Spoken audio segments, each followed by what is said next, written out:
Avropanın əsas aktorlarından olan Fransanın kəşfiyyat qrupları şərti sərhəddin Zəngilan istiqamətində nə axtarır?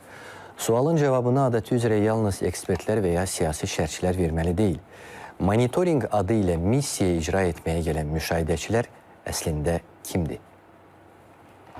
Ermənistandakı Avropa İttifaqının müşahidə missiyası Azərbaycanla sərhəddə monitorinqləri artırıb. Bu günlərdə daha bir qrup Ermənistanın Erkin-Han kəndi yaxınlığına gələrək şərti sərhədin Zəngilan istiqamətində müşahidələrə başlayıb. Lakin əraziyə gələn 3 avtomobilin üzərində Fransa bayrağı dalğalanıb. Avtomobillərdə 6 nəfər mülki geyimli şəxs olub. Bu şəxslərin Fransanın kəşfiyyat qruplarından olması istisna edilmir. Siyasi müşahidəçilər isə bildirir ki, Avropa İttifaqının binokul zabitləri fəaliyyət göstərdiyi 2 il ərzində Ermənistan Azərbaycanla şərti sərhəddə xeyli hərbi təxribatlar törədib.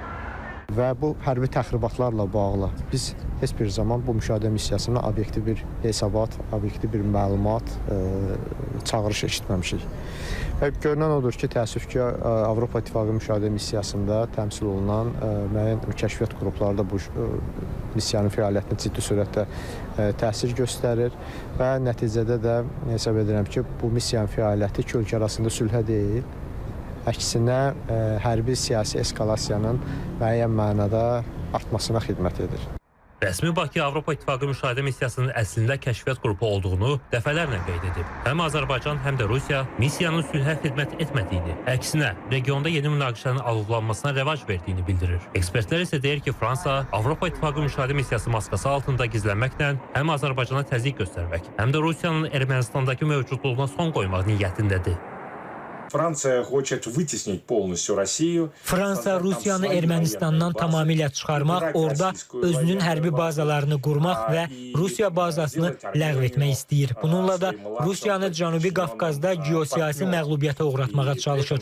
Rusiya da bunu gözəl bilirlər. Nikol Paşinyan hakimiyyəti də məhz buna görə anti-Azərbaycan və anti-Rusiya mövqeyinə sahib Fransaya yönəlir. Hətta düşünürəm ki, yaxın vaxtlarda Paşinyan hakimiyyəti Rusiyanın Gümrüdəki hərbi bazası əleyhinə silsilə təxribatlar və piketlər təşkil edə bilər. Bu da onların Fransanın hökuməti ilə əlaqələri və razılıqları əsasında baş verə bilər. Siyasi müşahidəçilərin fikrincə, sonuncu dəfə Kazanda keçirilən Azərbaycan-Ermənistan liderləri arasında görüşdən sonra Fransa müxtəlif yollarla prosesi zədələməyə çalışır. Rəsmi Paris bir neçə dəfə regionda sülhü dəstəklədiyini desə də, Bakı ilə İrəvan arasında qüvvələr balansını qoruya bilməyib. Fransa Azərbaycana təzyiq siyasəti yürütməklə və Ermənistanla isti münasibətlər qurmaqla regionda möhkəmlənmək üçün İrəvandan dayaq kimi istifadə edir.